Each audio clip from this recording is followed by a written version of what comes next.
Hi there and welcome to this exciting journey into the world of web development. I am Sunday Ochuko and today we are going to embark on a fascinating journey into the realm of HTML. HTML or Hypertext Markup Language is the foundation of World Wide Web. It is the language that web browsers use to interpret and display web content. Whether you are a beginner or someone looking to refresh their HTML skills, this video is the right place to start. But why is HTML so important?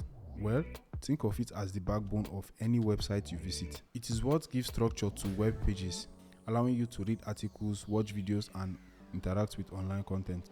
In this video, we'll cover the basics of HTML. We'll dive into the fundamental concepts, demystify HTML tags, and show you how to create your own web pages from scratch. We'll explore text formatting, how to add hyperlinks, insert images, and more. By the end of this video, you will have a solid understanding of HTML and be well on your way to becoming a web developer. So, whether you are looking to pursue a career in web development or simply want to build your own website, you are in the right place, and I am thrilled to be your guide. Are you ready to start coding? Let's jump right in and explore the amazing world of HTML. But before we begin, don't forget to like this video and subscribe to this channel so you don't miss any upcoming tutorials.